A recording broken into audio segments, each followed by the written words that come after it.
What's good, y'all? Back here with a new damn video. And yeah, I'm here.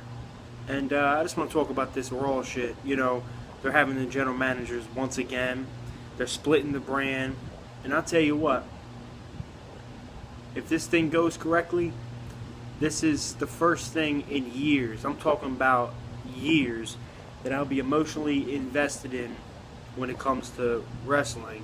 Or WWE, I should say.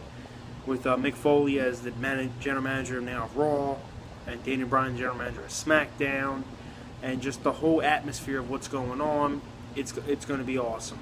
I already know tomorrow night's the draft, but let's just get down to it. Them picking Daniel Bryan as the SmackDown general manager was awesome because it fits what Shane is doing, you know what I mean? How he wants to have the breakthrough guy and the underground type of feel. That's what he wants to bring. Well, you know what? He's the perfect general manager. He is.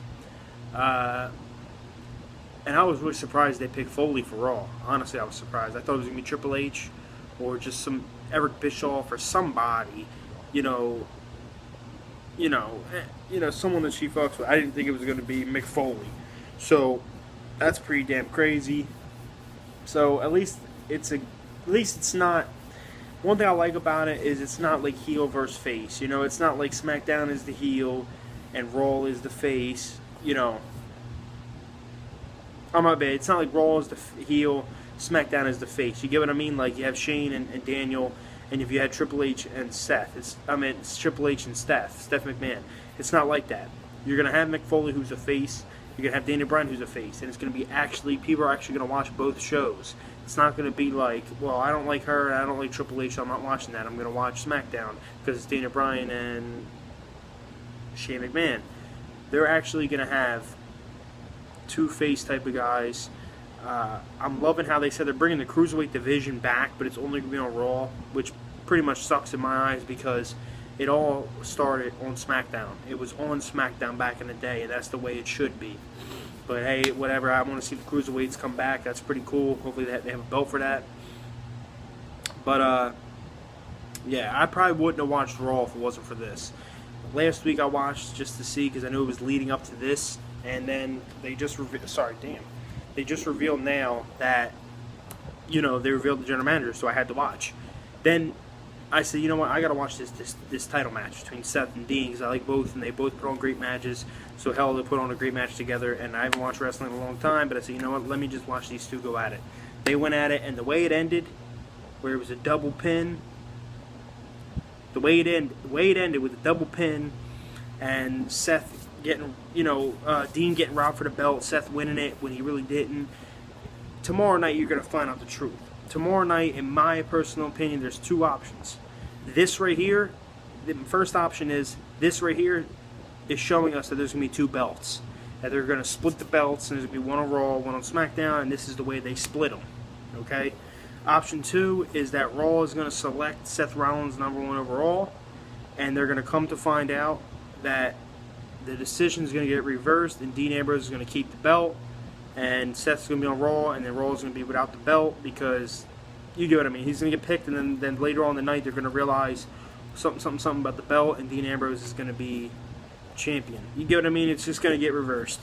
But I think it's pretty cool what they're doing. It's pretty awesome that they really thought of doing all this stuff. It's going to be pretty dope, and if I have time tomorrow, which I probably will have, I'm definitely going to be watching SmackDown to see this stuff go down.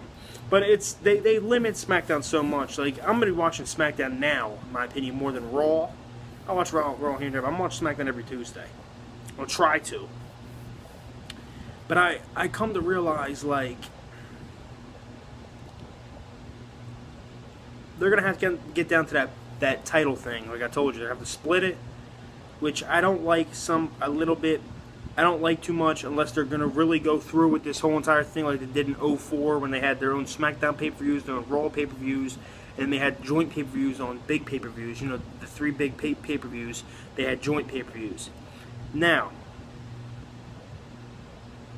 if SmackDown does get a belt, I want it to be completely the opposite of what they have. I don't want it to be like the women's, where they literally turned the women's title just like the WWE title, but they just made a white strap on it. I don't want that. I want it to be completely the opposite of the Raw's title. Kind of like they did back in the day with 2004. You know, the Eagle belt and the World Heavyweight Championship, WCW, was on Raw. You get what I mean? Okay. But the thing I don't like is how they're really... Everyone always said SmackDown was the B tier show. It was always the not really the show like Raw, which it isn't, and it probably never will be. But they are literally making the rules and shit like that. Literally making the rules to the point where it makes it seem like it's not the top show, because Raw automatically gets the #1 pick.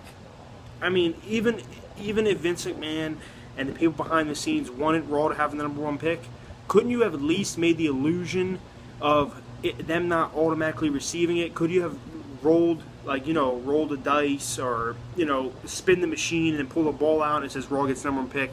That would have been better. It gives the illusion that none are equal. They're both the same show. They're both pro wrestling, and they're both on the same level.